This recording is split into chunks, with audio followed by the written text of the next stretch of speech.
progress that we have made is significant, but we have a grim reality. We are in a multipolar world where international realities are significant.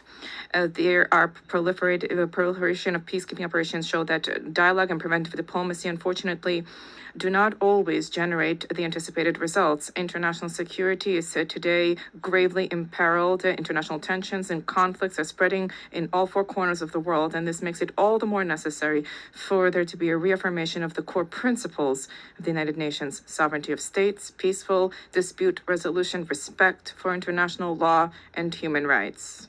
In this regard, the Principality of Monaco firmly condemns the war of aggression targeting Ukraine and the suffering this has inflicted upon civilian populations.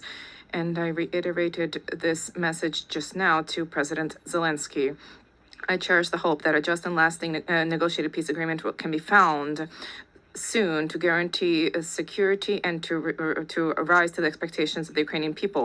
In the Middle East, violence has generated unacceptable human suffering casualties. The risk of regional conflagration requires that there be an immediate de-escalation, protection of civilians, the unimpeded delivery of humanitarian assistance, and a sincere relaunch of the peace process on the basis of the two states. Peace is not a utopia. Peace is an overriding necessity. These security-related challenges are compounded by environmental challenges. The international community recently met in Nice for the third UN conference on oceans, vehemently recalling the need to act for the protection of seas and oceans. The Principality organized, before the conference, a Blue Economy and Finance Forum. Heads of state, economic leaders, investors, philanthropists, development banks, NGOs, 1,800 participants arrived from nearly 100 countries, responding to the call to mobilize more financial resources to invest in a sustainable, regenerative blue economy. And yet, the commitments made under, notwithstanding, there are still challenges. BBNJ was adopted in January last, and this should lead us to implement immediately measures for the conservation and sustainable use of the diversity in the high seas. The fight against climate change is a responsibility, a historic responsibility. Acceleration of extreme events requires credible, immediate, financed responses. We are traversing a significant difficulties. There is science which is accessible, abundant, more reliable than ever before. The Paris Agreement, the 10th anniversary of which we are marking this year, provides a structured, transparent framework which should generate robust trust among all stakeholders. This year, new nationally determined contributions have been published, and this is a reflection of the need to be more and more ambitious. I wish to recall that these ambitions are of carry moral significance, particularly vis-a-vis young people and succeeding generations, but also, as was recently recalled by the ICJ in the advisory opinion. And in this regard, and in accordance with the new collective goal for financing, which was adopted in Baku last year, I decided that my country will double specific financing under climate agreements, and this is by 2028. Let us not forget that there's a need to invest in countering climate change, but there's a need to take into account the depletion of biodiversity throughout the world.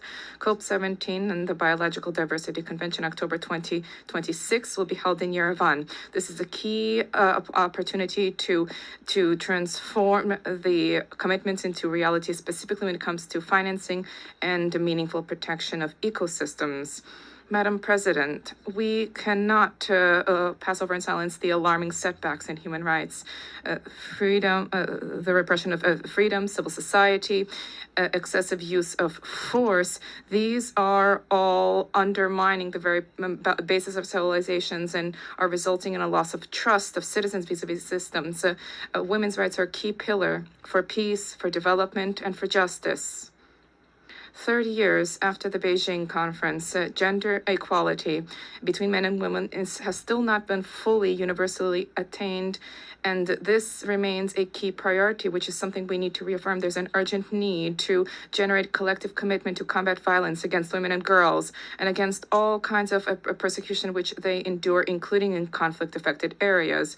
No society can be prosperous if such inequality persists there. Likewise, no society can develop without taking care of its young population, because young people are not just the future of the world, young people are the present. 30 years after the World Youth Program, it is incumbent upon us to raise the role of young people in discussions on the economy, civic life, access to education, employment, digital issues. This is not a privilege, this is a right. Madam President, public global health can is a key. Non-communicable diseases are the main cause of premature deaths, and there's a need for cross-sectoral mobilization to address this challenge. I welcome the key role of the WHO with the global action against these diseases, but there's a need to move further to strengthen synergies among the stakeholders to improve the effectiveness of action, particularly among budgetary constraints. The fourth high-level meeting on this issue should generate new momentum to intensify prevention and to provide universal access to high-quality care. Madam President, the 80th anniversary of the United Nations offers an opportunity to breathe new life into multilateralism, to reform its operations, and to address the liquidity crisis.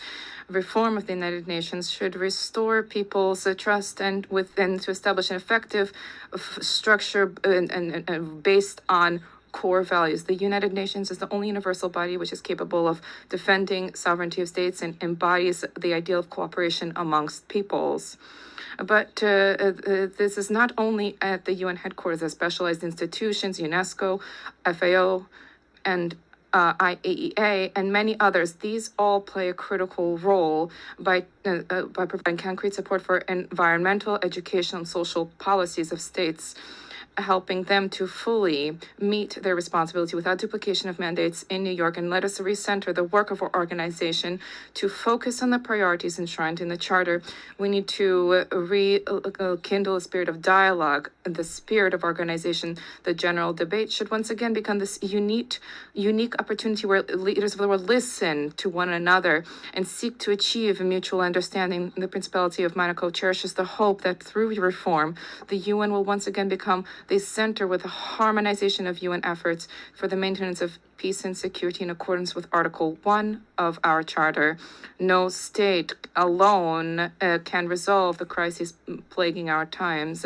It's by sharing ideas, resources, and willingness that we can together build a future of peace, of lasting peace, because together we are better. Thank you.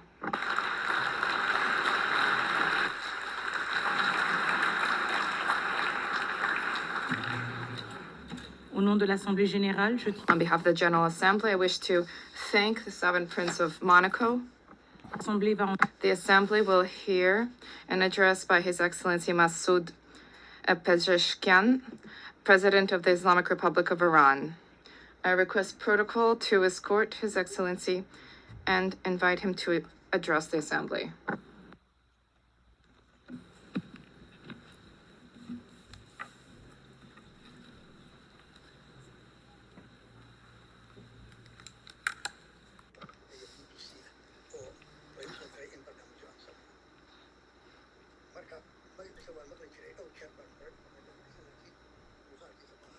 In the name of God, the most compassionate, the most merciful, Mr. Secretary General, Madam President, distinguished representatives, ladies and gentlemen, the theme of this year, and I quote, "Better Together, 80 years and more of peace, development, and human rights," unquote, is in truth a summons to solidarity and to a shared vision of a brighter future. Our religious conviction, as well as the call of the prophets, rests upon the equality of the rights of all human beings. That which renders man more worthy is piety, namely truthfulness, wisdom, purity, and benevolence. The bedrock of all divine religions and of the human conscience is this golden maxim: that which you would not approve for yourself, do not approve for others. Jesus Christ, peace be upon him, once said, "Act towards others as you would have them act towards you."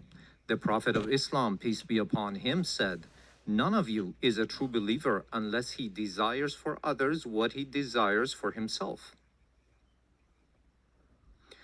The sage Hillel The elder expressed the essence of the Torah as such: that which is hateful unto thee, do not do unto thy fellow. In the traditions of the Orient, likewise, the central teaching is this very principle, and secular schools of ethics grounded in reason and conscience have arrived at the same conclusion. Excellencies, is this the state of our world? Let us behold the past 2 years. The world in these 2 years was witness to genocide in Gaza, was witness to the destruction of homes and repeated violation of sovereignty and territorial integrity in Lebanon, was witness to the devastation of Syria's infrastructure, was witness to assault against the people of Yemen, was witness to the forced starvation of emaciated children in the arms of their mothers, was witness to the assassination of Iran's scientists, was witness to the surreptitious raids infringing upon the sovereignty of nations, violating the territorial integrity of states, and openly targeting leaders of people. And all of this under the full support of the most heavily armed regime in the face of the earth, and under the pretext of self-defense. Would you countenance such things for yourselves? Who is the disturber of the stability of the region and the world? Who is the actual threat against international peace and security? Who is the violator of the golden moral maxim of mankind? Excellencies, ladies and gentlemen, you all bore witness that this past June, my country was subjected to a savage aggression in flagrant contravention of the most elementary principles of international law. The aerial assaults of the Zionist regime and the United States of America against Iran's cities, homes, and infrastructures, precisely at a time when we were treading the path of diplomatic negotiations, constituted a grave betrayal of diplomacy and a subversion of efforts towards the establishment of stability and peace.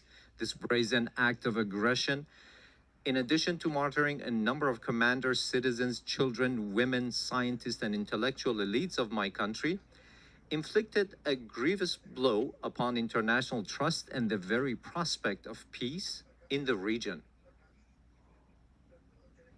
Should we fail to confront such perilous breaches of international norms, these aberrations shall spread to engulf the world. The assault upon nuclear facilities under safeguards and international supervision, the open attempt to assassinate leaders and duly constituted officials of UN member states, the systematic targeting of journalists and members of the press, and the killing of human beings who solely by the reason of their knowledge and expertise are converted into military targets. Again, would you countenance such acts for yourselves? With this behavior, they have killed at the very least over 35,000 innocent civilians in Gaza. They have deprived them of food, drinking water, medication, and proper health care. Those who have perpetrated such crimes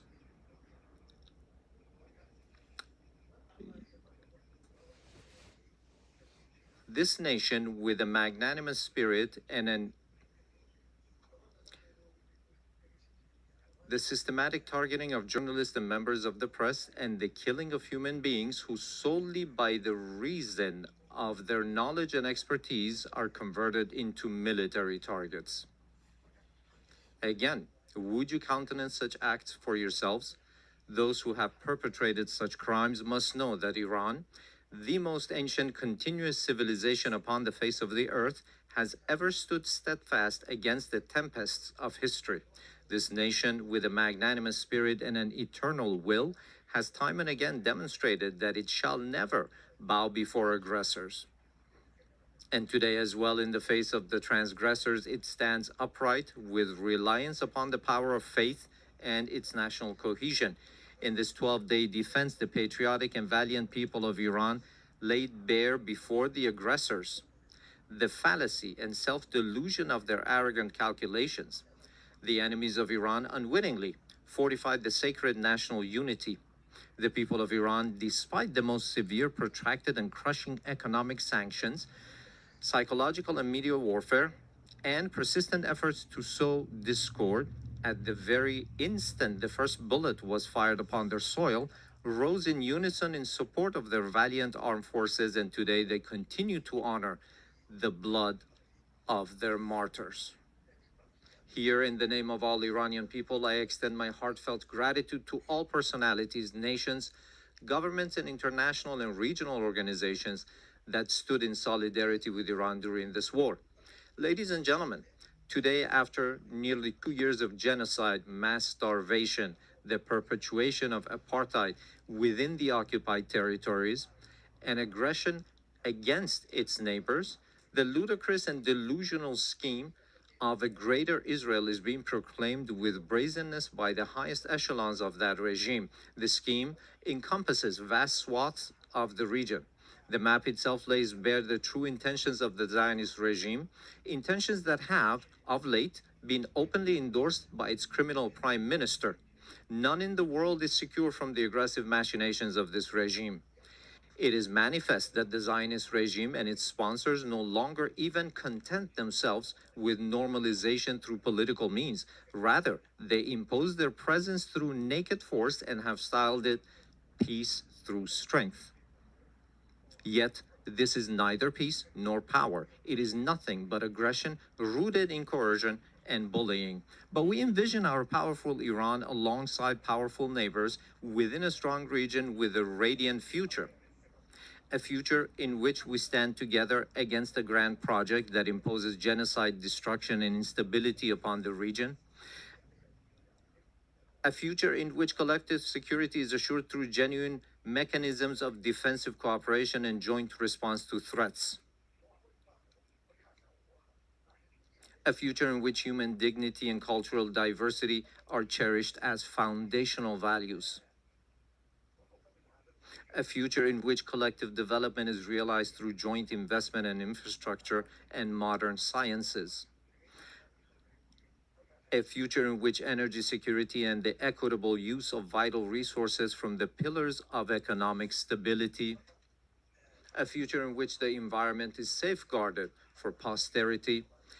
A future in which national sovereignty and the territorial integrity of states are regarded as non-negotiable principles, a future not in pursuit of peace imposed by force, but founded upon strength derived through peace.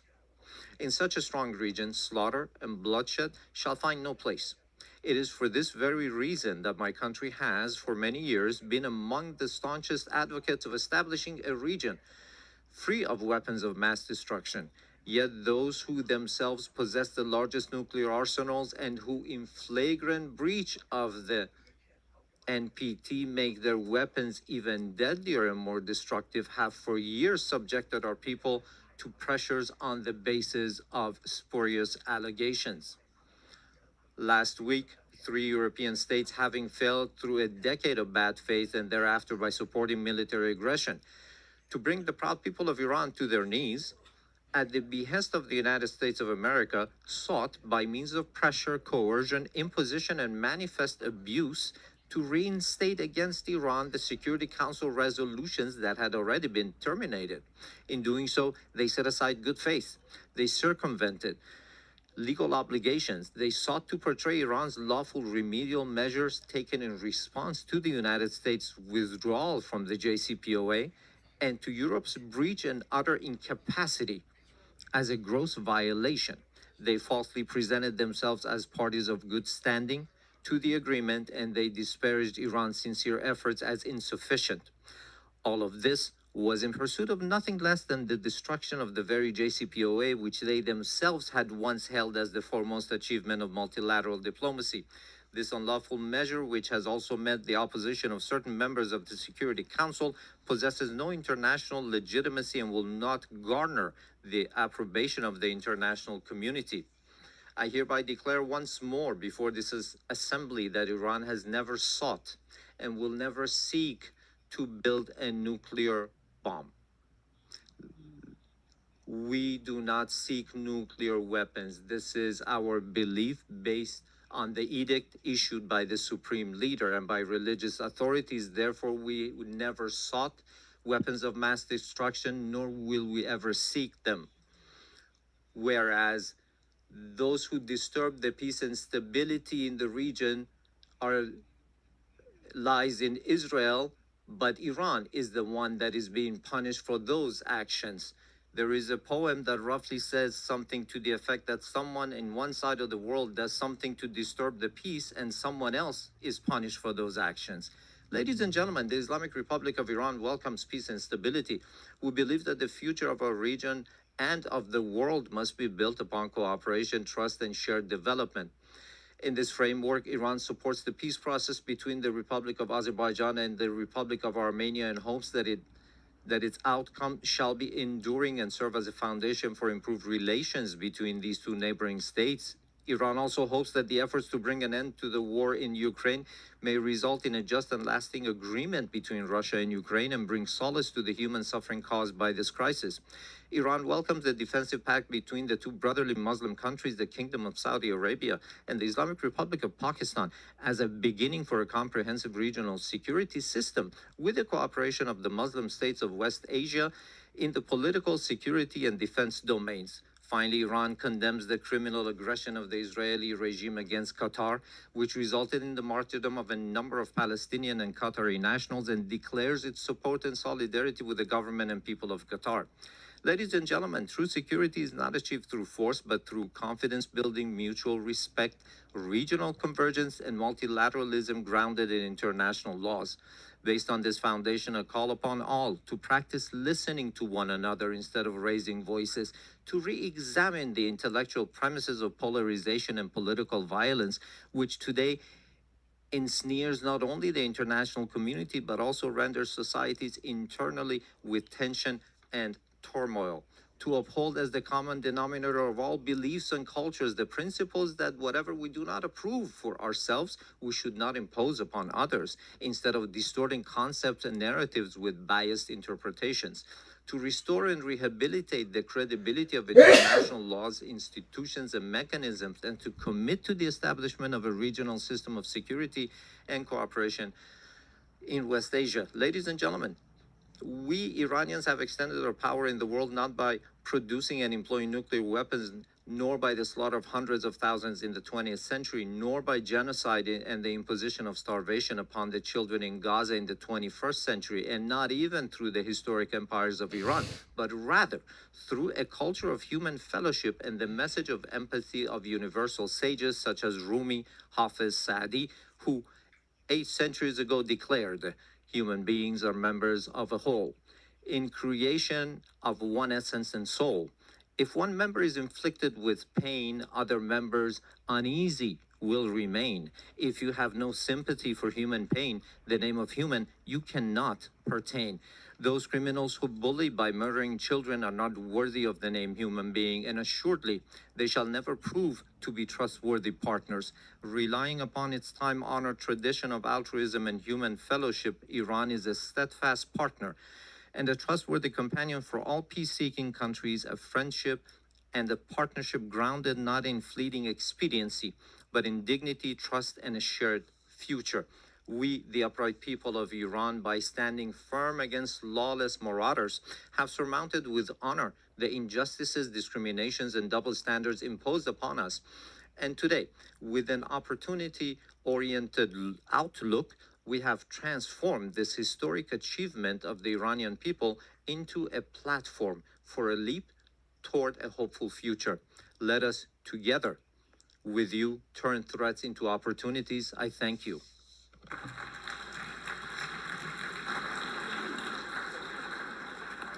On behalf of the Assembly, I wish to thank the President of the Islamic Republic of Iran.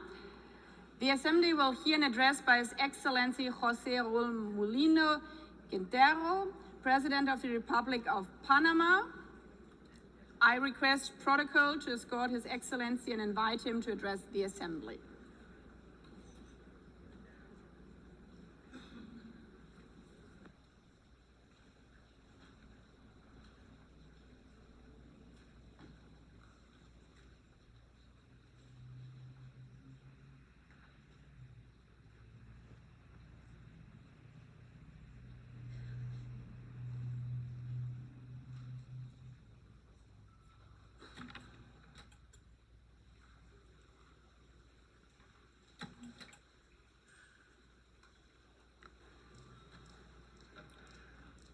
Muy buenos días. A very good morning, Madam President, distinguished heads of state and government, honorable delegates. On behalf of the Panamanian people, with profound respect and renewed hope, I appear before this honorable assembly on the 80th anniversary of this organization, which remains a beacon for peace, cooperation, and progress. Panama, in 1945 to peace building, security, sustainable development, and human rights.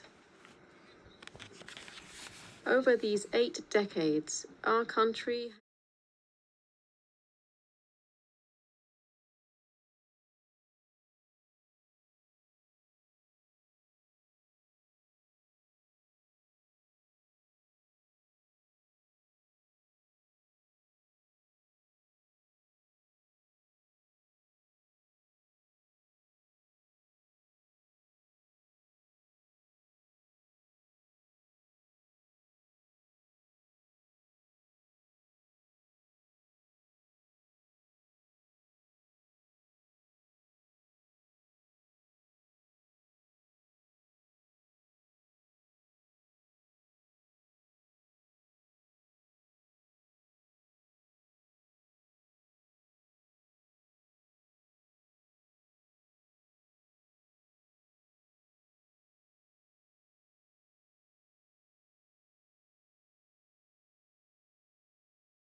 It is our collective duty to uphold the principles of the United Nations Charter, especially when a permanent member of the United Nations Security Council openly violates them. We need no reminding that the United Nations was founded on the ruins of the World War II, to save future generations from the scourge of war, to maintain international peace and security, to protect human life.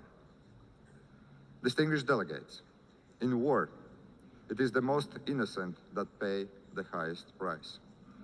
It is our duty to strengthen international cooperation to tackle the escalating crisis in Gaza. The humanitarian catastrophe in Gaza continues to spiral. Urgent action is needed to end civilian suffering. Latvia condemns all terrorist attacks. Nothing can justify terrorism. We recognize Israel's legitimate right to self-defense, but it must be exercised in line with the international law and particularly international humanitarian law. The law is there to protect every one of us. Latvia calls for an immediate ceasefire in Gaza. The terrorist organization Hamas must release all hostages. Hamas must be destroyed, as this organization is responsible for so much human suffering in the region. We need to ensure that the access to humanitarian aid in Gaza is safe and unconditional.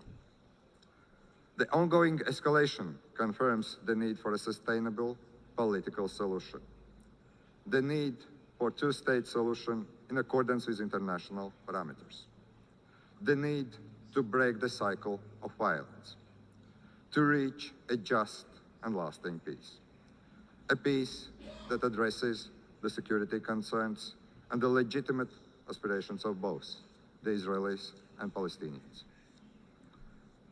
Latvia is keenly aware of the ongoing conflicts around the world.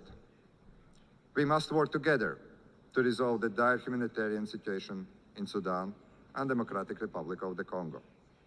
We will not look on helplessly as crises unfold. As a member of the Security Council, we will call on the international community to take collective action and to facilitate humanitarian aid, to try to end unnecessary human suffering. Distinguished delegates, we must do everything in our power to protect the most vulnerable people, especially women and children. Women and girls suffer disproportionately in times of war. We, the global community, have a responsibility to protect the rights of women and girls, to empower them, to ensure their voices are heard in peace processes. The first deportation of Ukrainian children to Russia is beyond disturbing. We call on the United Nations to do more, do much more. We will do all we can to help bring these children home. Madam President, it is not only conventional warfare that threatens peace, security, and stability. Emerging threats like climate change, cyber attacks, hybrid attacks, and the misuse of the artificial intelligence are testing us on a daily basis. Our modern world is connected in ways that most of us can't imagine. Today, many countries are experiencing a growing wave of hybrid attacks, also Latvia. We have to deal with damage to undersea cables, GPS jamming, arson attacks, the Russian shadow fleets. Russia continues and actually invests in new provocations. Most recently, recklessly violating the airspace of Poland and Estonia. The intensity of Russia's drone attacks against Ukraine has created incidents in Latvia, Lithuania, Poland, Romania. This is the new reality. Russia bears full responsibility for these acts and also consequences. This kind of reckless behavior is a direct threat to international peace and security, and we must act to stop it before such acts spiral out of control. We must counter these threats by resilience and increased cooperation with our friends and allies. But hybrid warfare is evolving. as are emerging and disruptive technologies. The challenge is to maximize the benefits these technologies can bring, while remaining vigilant of the potential risk they pose. We share the United Nations view that we need to develop artificial intelligence responsibly, but we should not halt the progress. Artificial intelligence can promote economic growth, drive scientific progress and innovation, even improve healthcare and make education more accessible. Artificial intelligence is already part of our daily lives. We must acknowledge this reality and work to make it safer and more beneficial for the people. The governments should not take years to create regulations. We should act swiftly and do it right. As a responsible United Nations member, a future UN Security Council member, Latvia is ready to work with our partners to address these issues. Ladies and gentlemen, the United Nations has stood the test of time for 80 years. It is the primary architect of international law and protector of rules-based international order. The United Nations is not perfect, but it is the best we have, the only truly global organization. As one of UN Secretary Generals, Dag Hammarskjöld, famously said, the United Nations was not created in order to bring us to heaven, but in order to save us from the hell. But after 80 years, it is time to adjust to new realities. The United Nations must evolve to remain relevant, to be effective and fit for the challenges ahead.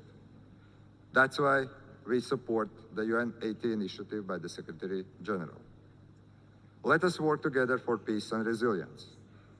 Let us protect the rules-based international order and the United Nations Charter, because we all are better together. Thank you very much. On behalf of the Assembly, I wish to thank the President of the Republic of Latvia. The Assembly will hear an address by His Excellency William Samuel Ruto, President of the Republic of Kenya and Commander-in-Chief of the Defense Forces. I request protocol to escort His Excellency and invite him to address the Assembly.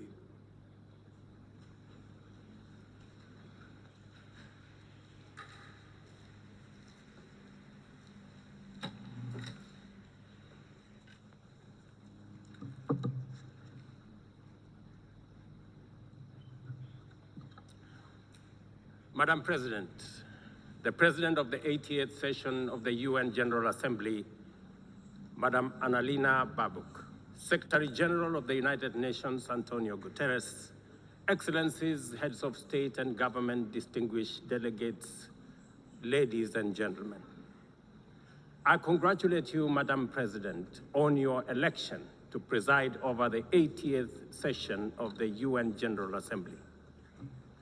Madam President, you can count on Kenya's full support throughout your tenure as you steer the Assembly into the future. Ladies and gentlemen, 8 years ago, in the aftermath of the unprecedented global destruction and devastating war, the international community came together in hope. They created this organization, the United Nations, as a shield against the horrors of war, as a platform for dialogue, and as a bridge to a better, fairer, more secure global community. What is often forgotten or not mentioned today is that the United Nations grew out of the failure of the League of Nations that existed between 1919 and 1945. The League of Nations did not collapse for lack of good intentions or noble objectives. Formed at the end of the First World War and as part of the Treaty of Versailles, it was humanity's first attempt to build a permanent international organization to stop aggression and war and bring nations together. Its ambitions were to achieve collective global security, disarmament, peaceful dispute resolution, and cooperation on humanitarian and social issues. Despite these ideals, the League of Nations failed. The United States never joined, other great powers came and went, and without enforcement authority, its condemnation carried little weight. When Japan invaded Manchuria, when Italy marched into Ethiopia, and when Hitler openly defied its rules, the League stood by, helpless and powerless. By the late 1930s, its credibility had collapsed, and with the outbreak of the World War II, it was rendered irrelevant. Madam President, this history is both a lesson and a warning. Institutions rarely fail because they lack vision or ideals. More often, they drift into irrelevance when they do not adapt, when they hesitate to act, and when they lose legitimacy. To remain relevant, institutions must be reimagined, must be reformed, renewed, and aligned with emerging realities. 8 decades ago, the founders of the UN sought to correct the failures of the League of Nations by creating a stronger, more inclusive organization anchored in the principles of, and I quote, "We the people of the United Nations, determined to save succeeding generations from the scourge of war," end of quote. Today, we are gathered for the UN at 80. The question is unavoidable. Is the United Nations relevant to the demands of our time? Can it continue to serve humanity in the face of current realities? Or has it become a relic of a bygone era? Madam President, Excellencies, we meet against a grim global backdrop. Conflict rages in Eastern Europe, the Middle East, the Sahel, the Horn of Africa, and beyond. Climate disasters grow fiercer by the day. Inequality deepens, pandemics loom, and technological disruptions outpaces governance. Instead of trust, mistrust is spreading. Instead of solidarity, fragmentation is taking root. In place of hope, anxiety fills our global community. We are living, to borrow from the words of the founders of this institution, not in larger freedom, but in growing uncertainty. At this moment of turbulence, when we most need a strong United Nations, the organization faces its deepest crisis in credibility and capacity. Funding cuts have paralyzed its operations. Bureaucracy has slowed its response. The Security Council remains frozen in the post-war structures of 1945, unable to act inclusively, with fairness, and with speed. Ladies and gentlemen, I can, however, state with absolute conviction that the United Nations has been one of humanity's greatest achievements. For 8 decades, it has held back the specter of global war, calmed conflicts from Cambodia to Liberia, and stood guard in some of the world's most dangerous places through the courage of its peacemakers and peacekeepers. Few institutions in humanity's history can claim such a legacy. The United Nations has stood at the front lines of humanitarian crisis, from famine relief in the Horn of Africa to emergency shelter for millions of Syrian and Ukrainian refugees. It was at the forefront in the eradication of smallpox, coordinated global responses to HIV and AIDS, Ebola, and COVID-19, and continues to champion universal vaccination. Its agencies have advanced women's rights, protected children, safeguarded refugees, and set global norms on everything from disarmament to climate action. The UN Sustainable Development Goals remain a shared blueprint for human progress. These are achievements no nation could have achieved alone, however rich, however great, or however powerful. And yet, every institution, no matter how noble its origins or impactful its legacy, must adapt to changing times or slide into irrelevance. Today, the United Nations stands at a crossroads of renewal on one hand or decay on another. Put differently, after 80 years, the rhymes of time are calling on us to reimagine the original promise that inspired the founding of the United Nations, and that is the quest for global peace, development, and human rights. But this call must now be answered in a global context that is profoundly different from the post-war era in which the UN was conceived then. We would be denying the cold, hard truth if we say that the United Nations is delivering as it should. On peace and security, its voice is too often drowned by the rivalries of great powers, while some nations simply ignore its resolutions and do as they please. Too often, the UN's blue helmet, once a symbol of moral authority, no longer commands the same respect. From the conflicts in Gaza to Ukraine, to the crisis in Sudan, DRC Congo, Somalia, and the Sahel, we see actors proceed undeterred by the United Nations calls. Excellencies, ladies and gentlemen, Kenya speaks from the experience of a nation deeply invested in multilateralism. For decades, we have placed our troops and police in harm's way for peacekeeping missions across Africa and beyond, from Somalia to Democratic Republic of Congo, from South Sudan to most recently in our neighborhood here in Haiti.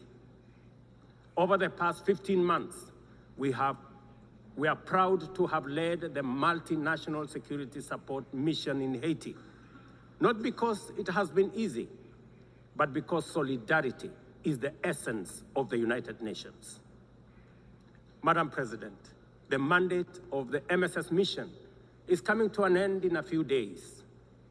As the lead nation, allow me to briefly share our experiences, the successes and the challenges, as both a cautionary tale and a living lesson about the strengths and weaknesses of the current global security governance architecture.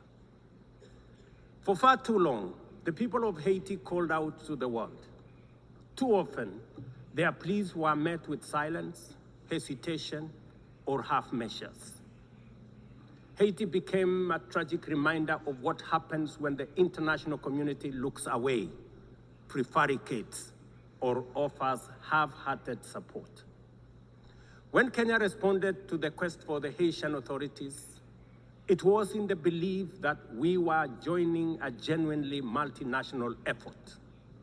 We welcomed and fully embraced Resolution 2699, by which the United Nations Security Council authorized the MSS with Kenya as the lead nation.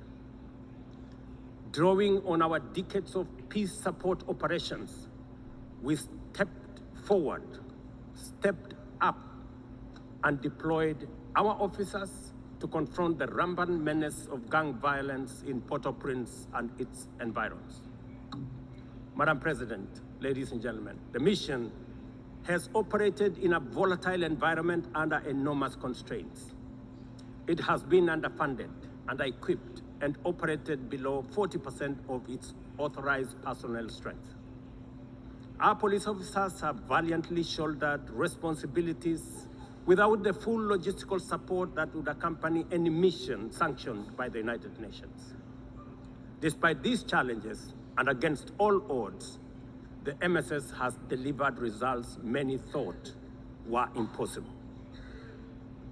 The presidential palace, once under siege from gangs, is today restored as the seat of government. The police headquarters and the police training center, once overrun by gangs, are now secure, with the academy resuming the training of new police officers, over 700 of whom graduated a few months ago. Schools, that have been shattered by violence have reopened with children back in class, learning and progressing. Roads once manned or blocked by gangs have now free-flowing traffic.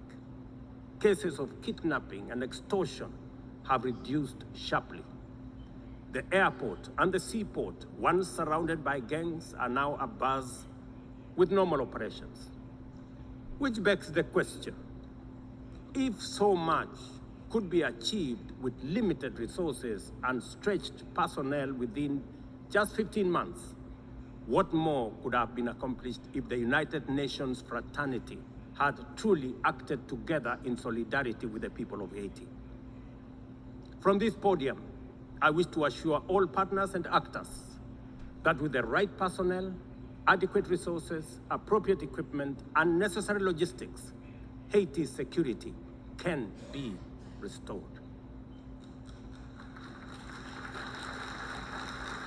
Gangs can be neutralized and the safety of streets, schools, hospitals, and homes secured. The continued harassment, abductions, and criminal acts undermining the lives of Haitians are unacceptable, unjustifiable, and must be stopped by this organization, the United Nations. Madam President, as the UN Security Council deliberates on the next steps, we must not lose sight of the fact that the situation in Haiti demands sustained, coordinated, and undivided international attention. A careful and orderly transition from MSS is essential to consolidate the hard-won gains so far achieved. I urge the Security Council and all partners to remain steadfast in ensuring that Haiti moves forward on a path of peace, stability, and renewal. Ladies and gentlemen, on human rights, our principle is clear and unwavering. The protection of civilians and respect for humanitarian law cannot be applied selectively. We cannot condemn suffering in one place and turn a blind eye in another.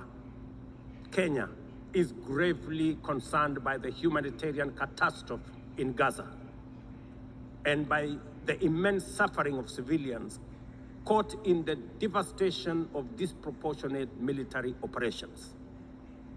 At the same time, we call for the unconditional release of Israeli hostages. In line with the African Union and United Nations resolutions, we also call for a permanent ceasefire, for strict adherence to international humanitarian law, and for the launch of a credible political process. Only through such a process can the vision of a two-state solution be realized, where Israel and Palestine live side by side in peace, security, and stability. Kenya is equally deeply troubled by the worsening humanitarian situation in Sudan, where innocent citizens are caught in the crossfire of a needless war. We fully endorse the Guud, comprising Egypt, Saudi Arabia, the United Arab Emirates, and the United States, in affirming that there cannot be a military solution and that only political dialogue offers a viable path forward.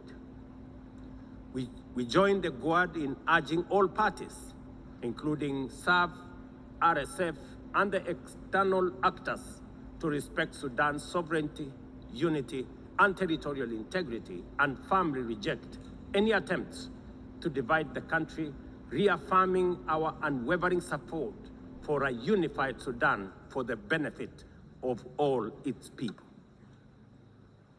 Excellencies, distinguished delegates, those who look to the future with a clear vision know that climate change is not only the single greatest threat of our age, but also one of the greatest transformation opportunities of our time.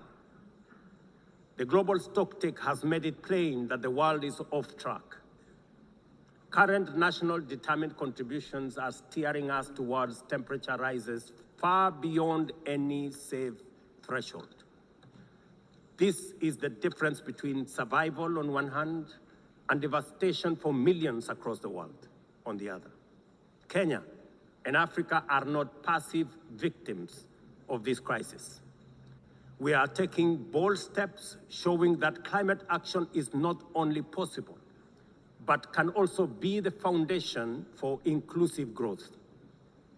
We are building a climate-resilient society by embedding adaptation into every sector, from agriculture and energy to infrastructure and livelihoods, to sustainable mining and artificial intelligence. This ambition is visible on the ground. Today, 93% of Kenya's electricity comes from renewable sources: geothermal, wind, solar, and hydro. We are expanding investments in e-mobility, climate-smart agriculture, clean cooking solutions, and green manufacturing.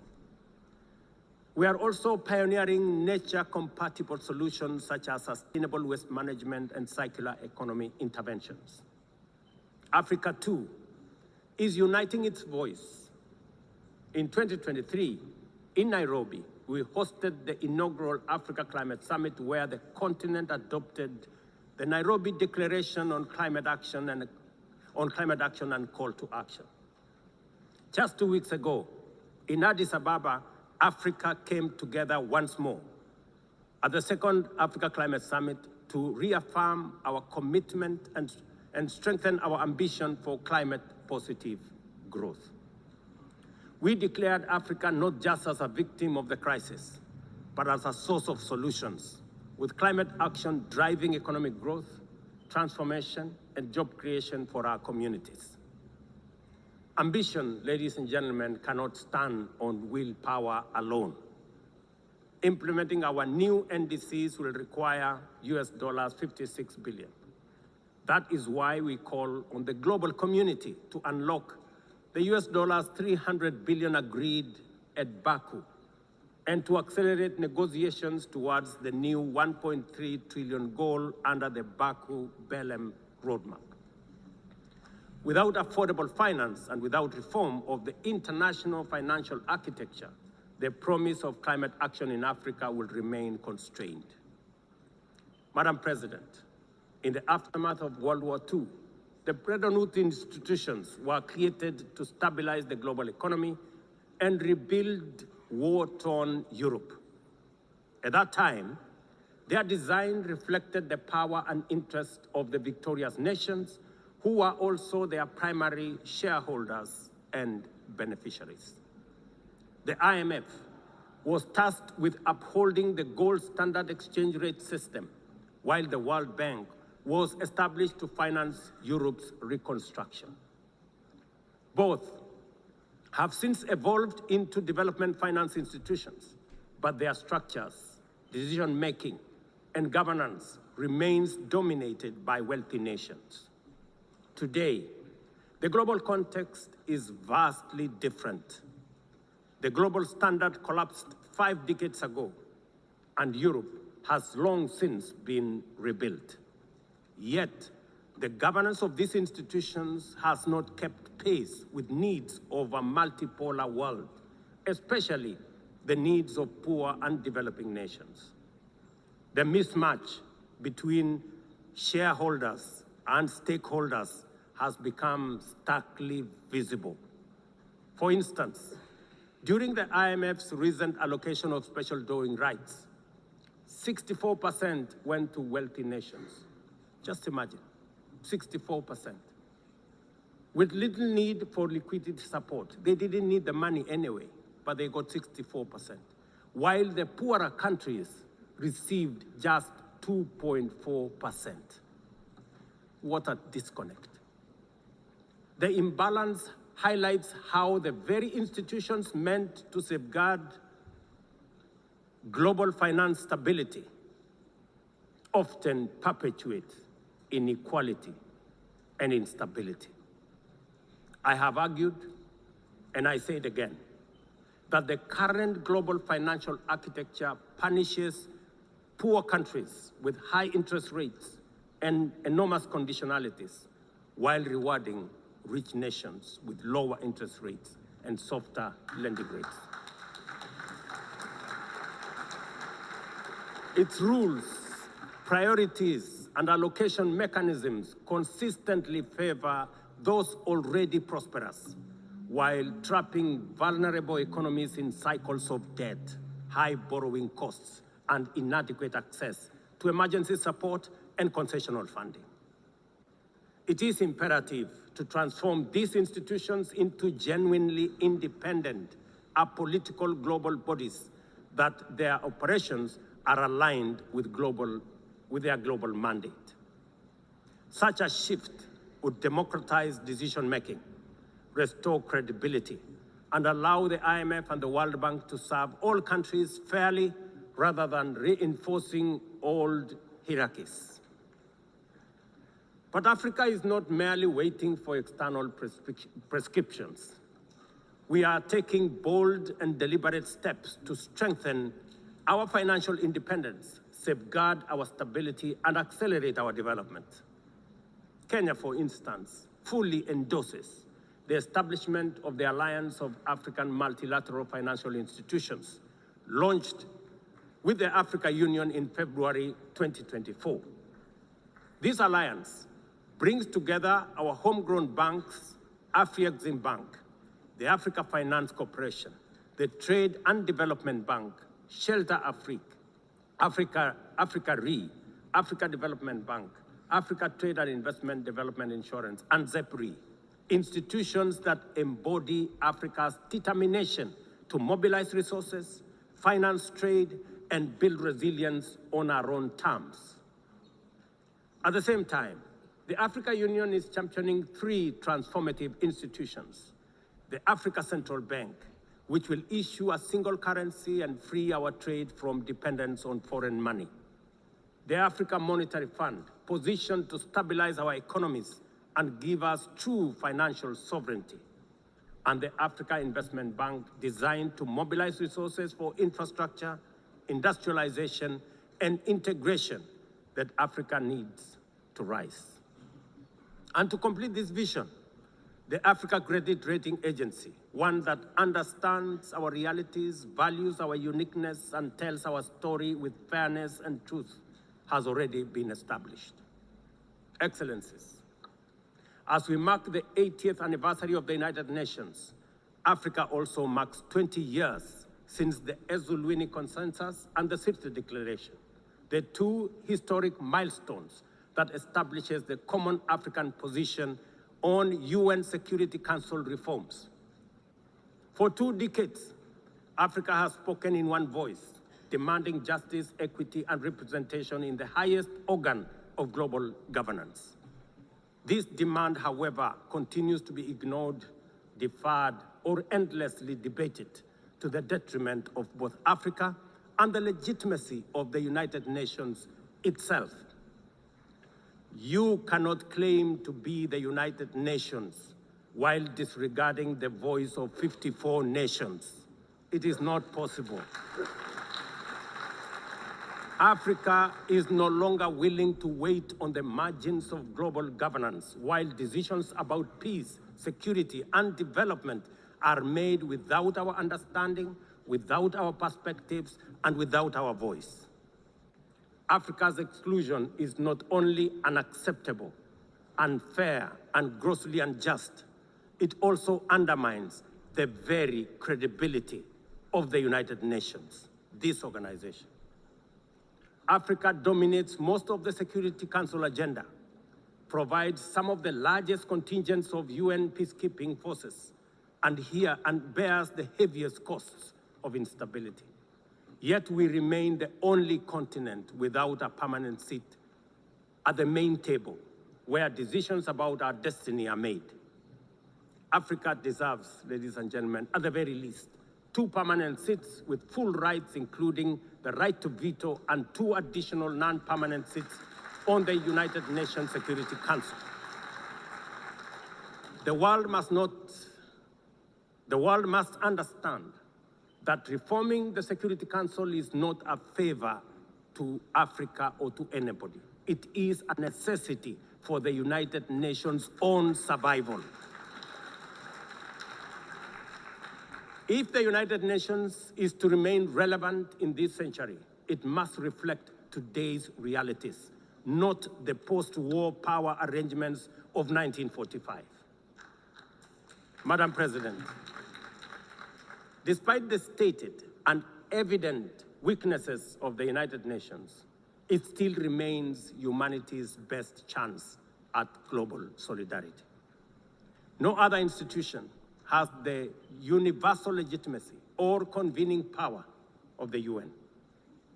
From coordinating humanitarian relief in times of war and disaster, to mobilizing the global response to COVID-19, to driving consensus on climate change through the Paris Agreement, the UN has consistently shown that the world can achieve together what no nation can accomplish on its own, however mighty or great or powerful. As Doug Hammarskjöld, the UN's Second Secretary General, once observed, and I quote, "The United Nations was not created to take humanity to heaven, but to save it from hell." End of quote. That mission is as urgent today as it was 8 decades ago. At a time when conflicts are multiplying, when climate change threatens every economy, and when inequality is widening, the need for a functioning, credible, effective, and a multilateral system has never been greater. It is through the UN that nations have pooled resources to vaccinate billions of children, to protect refugees from through the work of the UNHCR, and to keep the peace in more than 70 missions across the world. Without the UN, these achievements, modest though they may sometimes seem, would not have been possible. That is why we must resist the temptation to give up on the UN or abandon it. We must make it fit for purpose, reform its structures, strengthen its mandate, and ensure its decisions reflect today's realities rather than the geopolitical map of a bygone era. As one of the hosts of the UN headquarters and the only one in the Global South, Kenya stands ready to do its part to enable the organization to go through this phase of renewal successfully as envisaged by the Secretary General under UN 80 reforms. In conclusion, Madam President, ladies and gentlemen, the 80th anniversary of the United Nations must be more than a commemoration. It must be a turning point for the organization. Let us seize this moment to reimagine and rebuild the UN into a body that commands legitimacy, responds with speed, and delivers justice for all. I thank you, and God bless you. On behalf of the Assembly, I wish to thank the President of the Republic of Kenya and Commander-in-Chief of the Defense Forces. The Assembly will now hear an address by His Excellency Santiago Peña Palacios, President of the Republic of Paraguay. I request protocol to escort His Excellency and invite him to address the Assembly.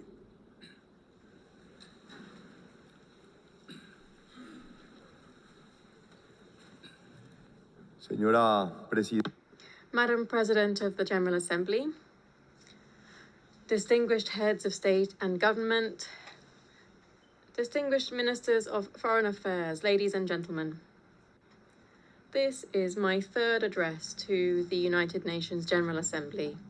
It is without doubt an immense privilege and an honor to represent Paraguay in this magnificent forum, a country which may look small on the map, but is a giant in its spirit and potential. As I flew into New York from afar, I was thinking that I might begin my speech by sharing the joy that I feel at having the opportunity to tell you about the great things that lie ahead for Paraguay. However, the events of recent days and months make this simply impossible.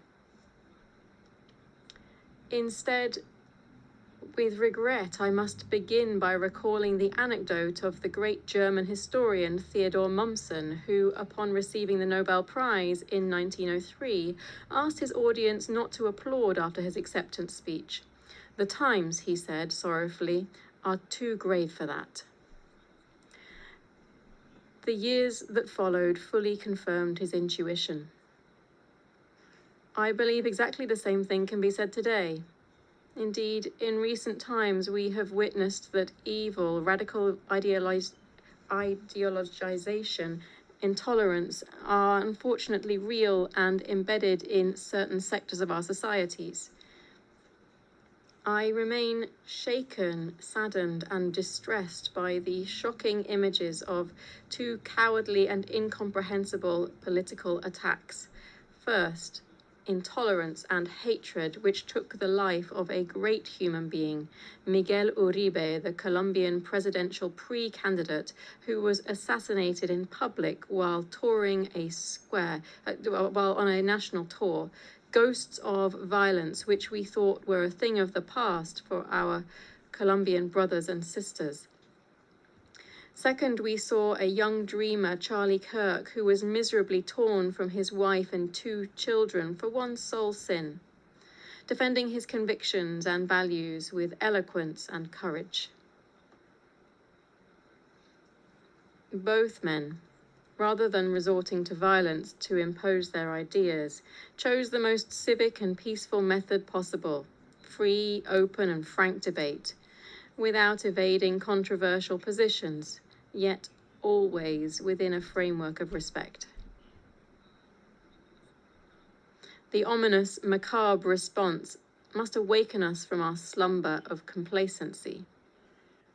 Dear friends, our values, our very way of life are at risk.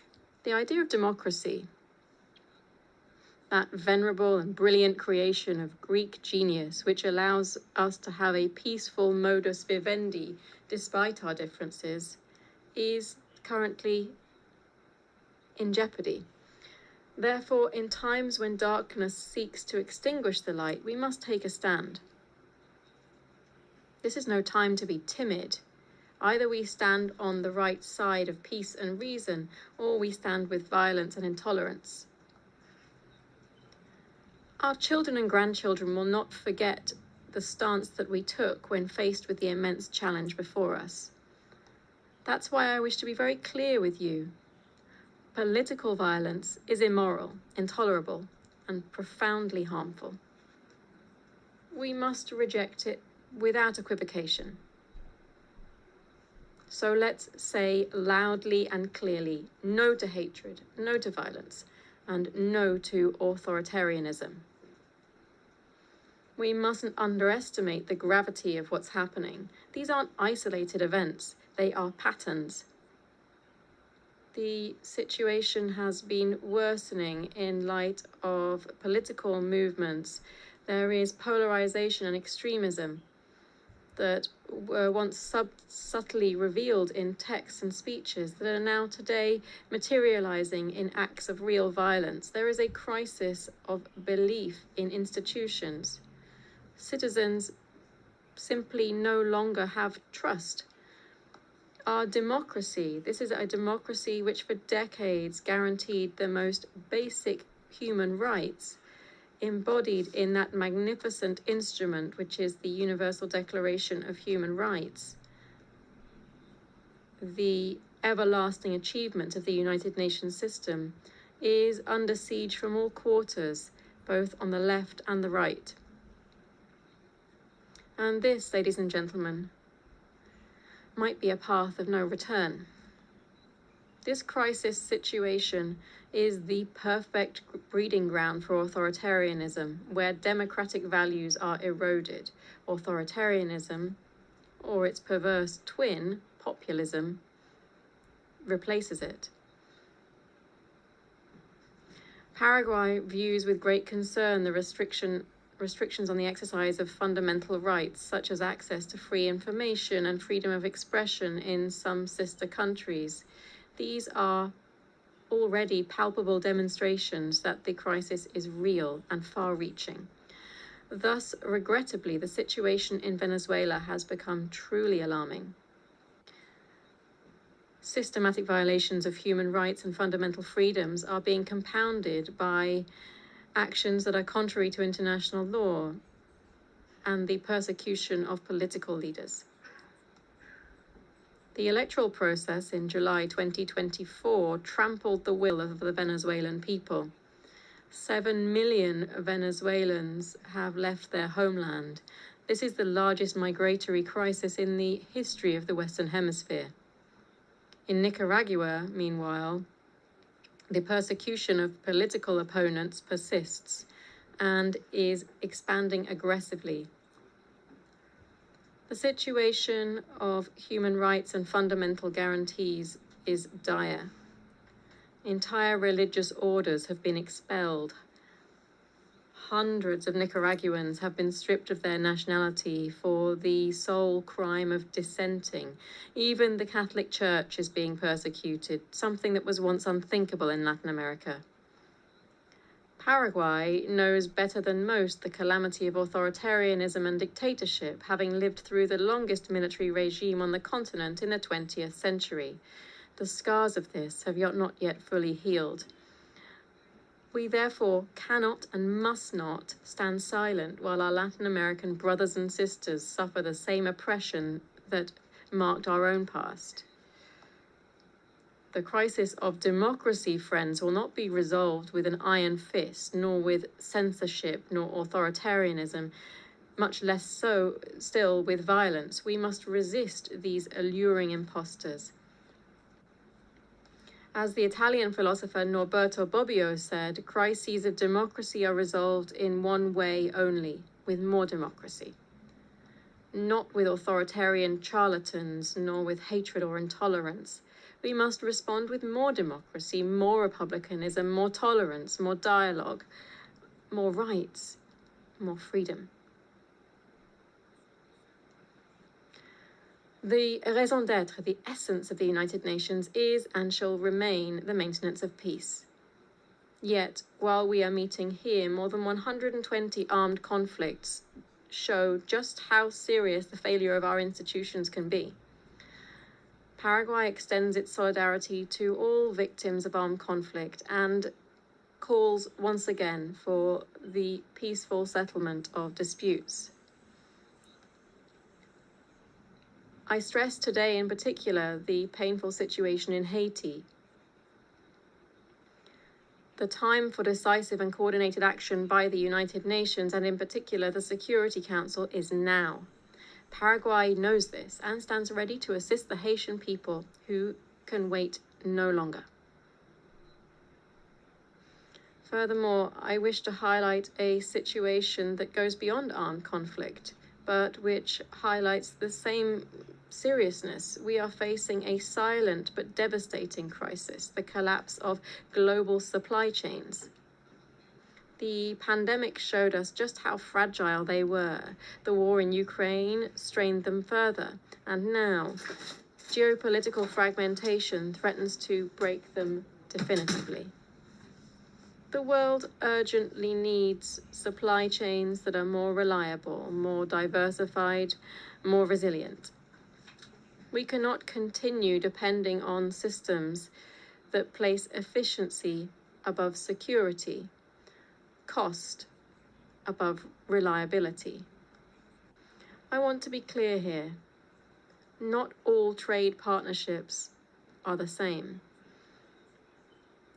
We must be cautious about deceptive economic models that come along with political authoritarianism, mass surveillance, and the erosion of fundamental freedoms.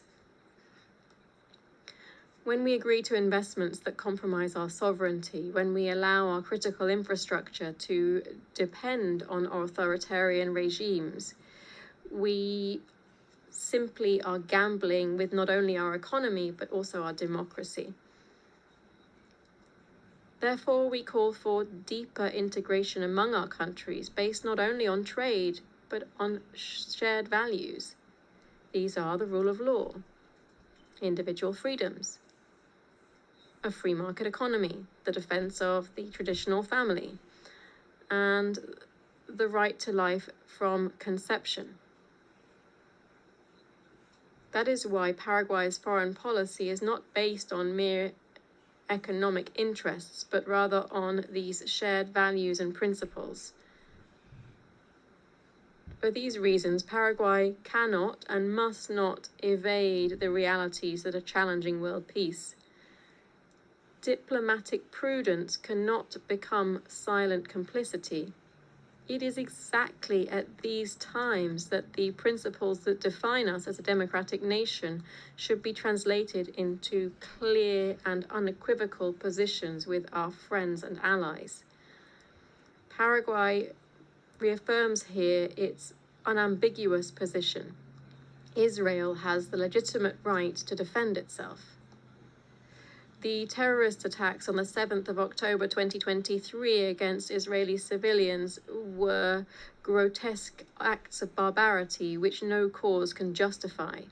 We reject any biased attempt to equate the responsibility of Israel's democratically elected authorities with that of the leaders of the terrorist group Hamas.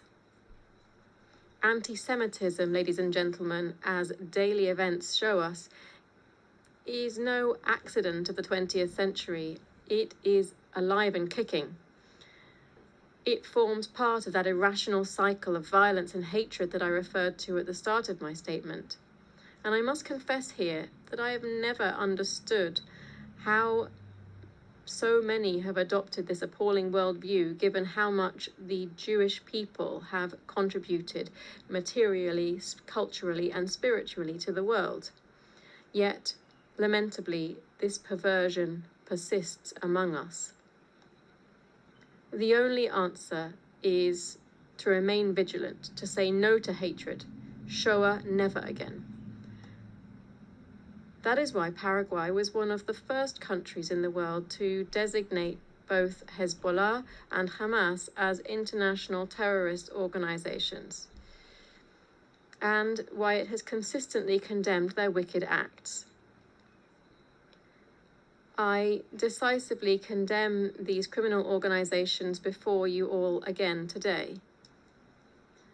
My country will continue to oppose those who deny the sacred value of human life, a fundamental idea that underpins Paraguay's vision of the human person. We also urgently appeal for the implementation of a solution that will alleviate the humanitarian situation in the Palestinian territories, bringing an end to the violence and securing the immediate release of the hostages, promoting a constructive dialogue that leads towards peaceful coexistence between both peoples and lays the foundations for a lasting peace in the Middle East. Paraguay's extremely principled diplomacy based on conviction rather than mere convenience also explains the moral stance that we have taken with regard to another democracy facing existential threats. Consistency in defending democratic values doesn't allow for selective geographies or calculations of convenience. Principles, when they are genuine, stand by their intrinsic worth, not by their political profitability. Paraguay has proudly maintained 67 years of diplomatic relations with the Republic of China, Taiwan. This friendship, forged through shared democratic values, has shown that cooperation between nations can be based on more than mere interest. Certainly, this decision costs us dearly economically, but believe me, the value of doing what is right is priceless. The growing tensions in the Taiwan Strait deeply concern us. Increasingly aggressive military exercises, constant aerial incursions, bellicose rhetoric, all of this points towards a dangerous escalation that could destabilize not only Asia, but the entire global order. Ladies and gentlemen, let it be said without timidity or pusillanimity, Taiwan deserves a place in this forum. Allow me to repeat it. Taiwan deserves a place in this forum. This is a matter of strict justice. Its exclusion from the UN system is an affront which undermines the legitimacy of our institutions. 23 million decent, hard-working, and dignified people cannot remain invisible to multilateralism. Ladies and gentlemen, as in other cases, the question of Taiwan and its international status must inevitably form part of the discussions of this General Assembly. It is time to uproot this tree of injustice which has grown for decades, and to give a place to Taiwan, China in the United Nations. These principled positions based on conviction and not convenience give Paraguay something relatively scarce these days, which is genuine moral authority to discuss the problems that afflict us. Against this backdrop of global crisis, Paraguay stands as an intermediate power with a central role in building consensus and strengthening the multilateral systems. Our words are backed up with facts. Paraguay has a characteristic constructive spirit in multilateral debates. In line with our active leading role, my country is currently a member of the Economic and Social Council, and we have national experts on the Tribunal for the Law of the Sea, the Human Rights Committee, the Committee on Economic, Social and Cultural Rights, and the International Narcotics Control Board, as well as the Advisory Committee on Administrative and Budgetary Questions, among others. Over the term 2026 to 2027, we aspire to the presidency of the Bureau of the 6th Committee of the General Assembly, and we shall take up membership in the PBC. Dear friends, Paraguay stands ready to take its place in the concert of nations, not as a mere voice on the periphery, but rather as a true protagonist seeking solutions to global problems. Thus, Paraguay accepts and commits to the objectives set out in the Secretary-General's UN 80 initiative.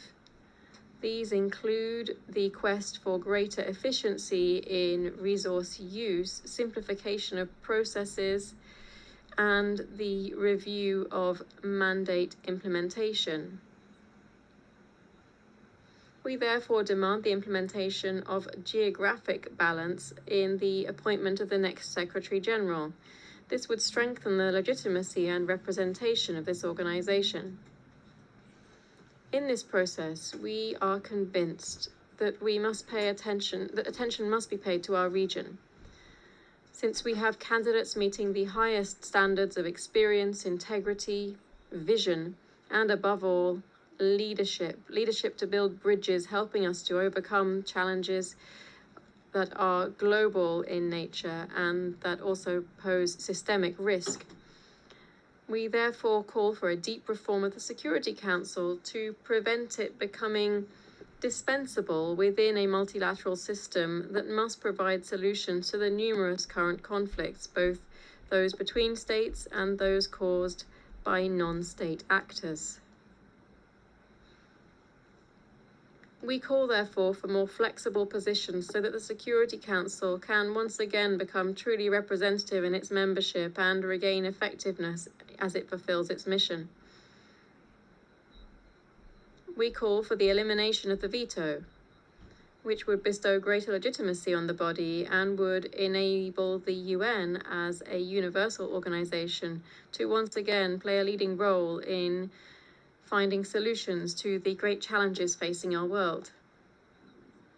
Madam President, distinguished delegates, I know that the picture I have painted here is not the brightest. Indeed, it is rather somber. But I preferred to speak truthfully so as to not underestimate the gravity of our current situation. And yet, optimistic as I am, I can't avoid saying this. I look to the future with great hope. As the great writer William Faulkner said, I believe that humanity will not merely endure, it will prevail.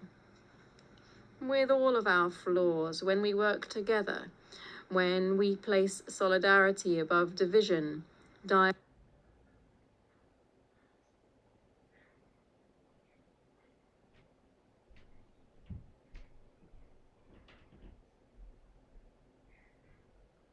above violence, tolerance above hate. But words are no longer enough. Our peoples are tired of empty promises. But words are no longer enough. Our peoples are tired of empty promises, of grandiose declarations that don't lead to bread on the table, safety in their streets, or education for their children.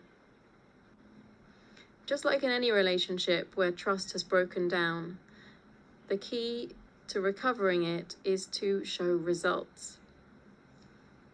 Democracy must demonstrate that it can deliver, that it can generate prosperity, that it can secure justice, offer hope, be a democracy with a human face and with a social heart, as defended by the great thinkers of my own political movement, such as Ignacio A. Pane, Juan León Mallorquín, and Fulgencio R. Moreno.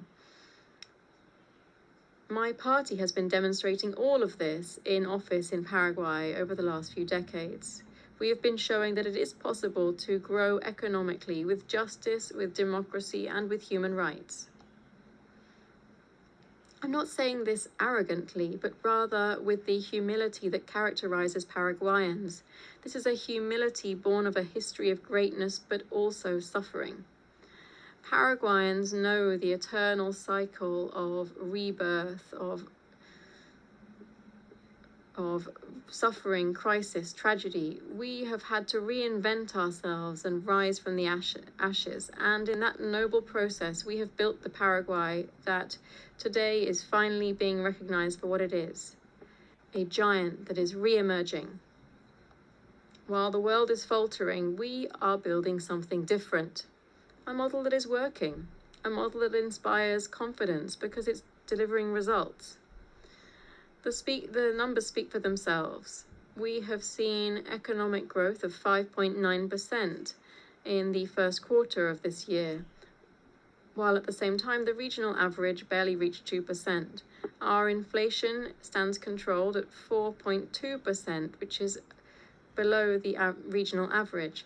We are advancing firmly towards post-pandemic fiscal convergence. Our fiscal deficit has returned to 1.5% in the national budget for next year. Our unemployment levels have fallen to historic lows, 5.6% in the first quarter this year. But growth without social justice is worthless. That's why we are implementing ambitious programs to transform lives. Our Zero Hunger in Schools program feeds more than 1 million children a day in 7,000 schools. Che Rogapora is turning thousands of working families into homeowners. For the first time, the state is offering mortgages with payments equivalent to rent, transforming a monthly expense into family wealth. I stress that 118,000 people emerged from poverty in a single year. Extreme poverty fell to 4.1%, which is the lowest level in our modern history. But none of this would have been possible without solid institutions. That's why we've undertaken bold reforms. We promoted the Civil Service Act to professionalize civil service, ending with decades of clientelism. We have the Integrity and Transparency Act, creating true oversight and accountability mechanisms and strengthening the office of the Controller General. We've adopted a National Unified Registry Act, which proposes structural transformation and, after 100 years, orders land ownership in Paraguay. The outcome of this is that in July last year, Paraguay achieved investment grade for the first time in its history. Distinguished delegates, the Paraguayan model is not perfect, of course not. We face huge challenges and much remains to be done. But we are changing reality. We're showing today that Paraguay is not merely a country. As the president of the International Automobile Federation, Mohammed Ben Sulayem, said, Paraguay is the country. Madam President, distinguished delegates, I began this speech with some rather somber warnings about the state of global democracy and our societies. The times are grave and there is much to worry about. But I do not wish to end on a pessimistic note. A different, better, brighter future is possible. It just depends on all of us. It depends on our ability to diagnose the problems with courage and to confront them with perseverance and conviction. The future isn't predetermined. Paraguay is living proof that despite the chaos and desolation of war, it is possible to rebuild. It is possible to reconcile prosperity with justice, growth with sustainability, openness with sovereignty. Paraguay, dear friends, stands ready to be part of the solution. The sleeping giant of South America has awoken and is re-emerging with strength.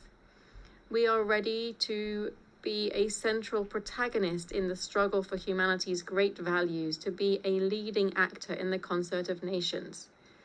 Because we believe in a future where democracy does not merely survive, but flourishes.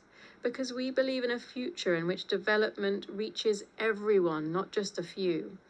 Because we believe in a future where cooperation is based on shared values, not on mere convenience. Because we believe in a future where trust is earned with results, not with rhetoric. Because we believe, indeed, that humanity will not merely endure, but will prevail. That different future is possible. Paraguayans are building it every day. I invite you to build it with us, together, to leave behind a better world for our children and our grandchildren, a world with more democracy, more freedom, more tolerance, more justice, a world in which hope defeats pessimism, in which light overcomes darkness and good triumphs forever and always over evil. Thank you very much.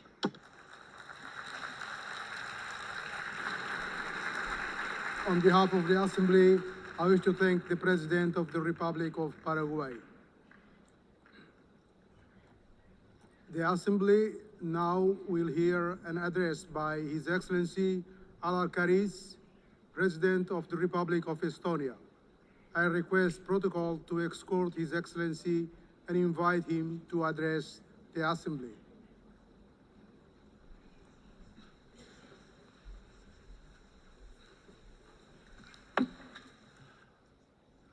President, Excellencies, ladies and gentlemen.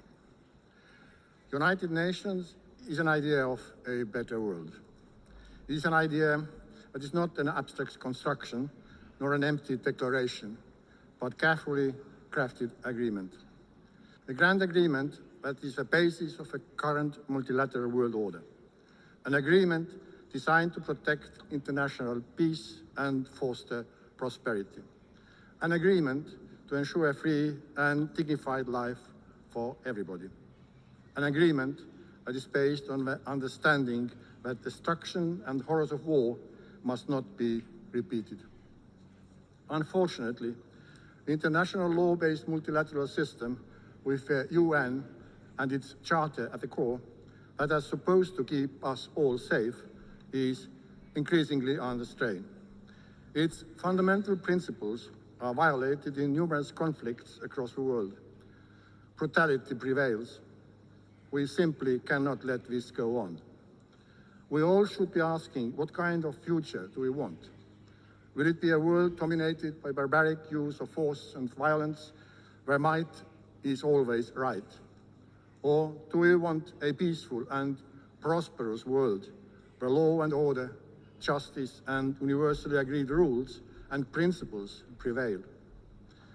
This question is relevant for everyone in this room, despite the distance of our own homes from front lines in Ukraine, Gaza, Sudan, or DRC. Multilateral world order based on international law and the principles of the UN Charter must be maintained and strengthened.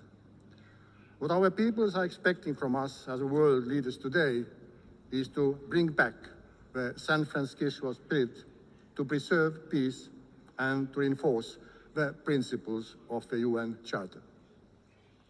Ladies and gentlemen, Russia's war of aggression against Ukraine constitutes one of the gravest breaches in international law and the UN Charter since its adoption 80 years ago.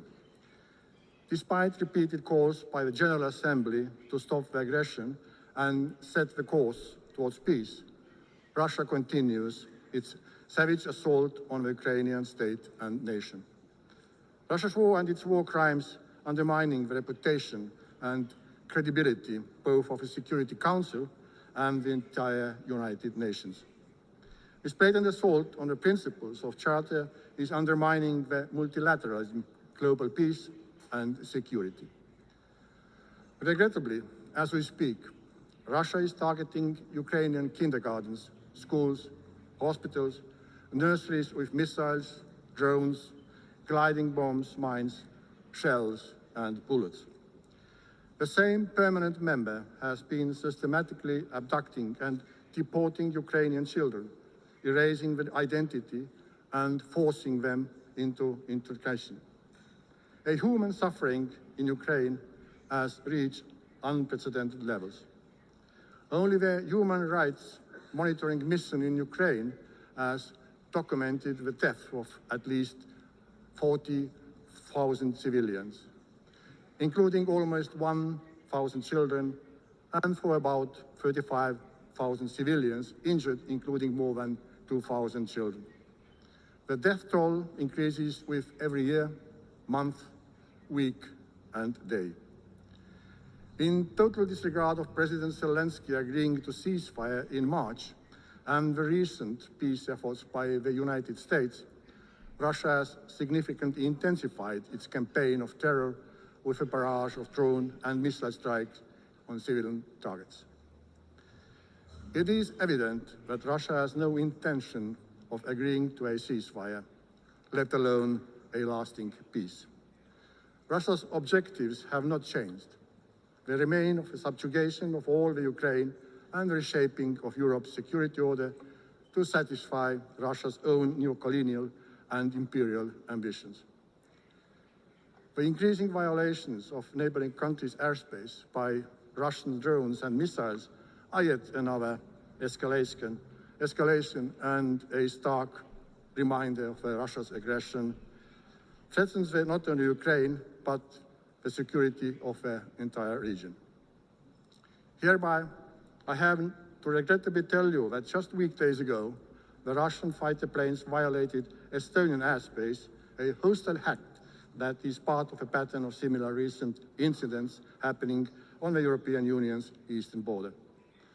Therefore, the only viable way forward towards a ceasefire and just and lasting peace is to increase collective international pressure on Russia to force them to peace in Ukraine and to act in a way that is expected from the permanent member of the Security Council. Let me assure that my own country, Estonia, will continue to do everything possible to reinforce Ukraine's ability to defend itself in full conformity with Article 51 of the United Charter. Doing so, we are defending the sovereign equality of all member states, large and small, one of the core principles of which the United Nations was founded. We are also advocating for making Russia accountable for its crimes in Ukraine, including for the crime of aggression, as we know too well that impunity only leads to new crimes, new suffering, and even greater injustice. Ladies and gentlemen, the international law-based multilateral system has also failed to protect Palestinians and Israelis.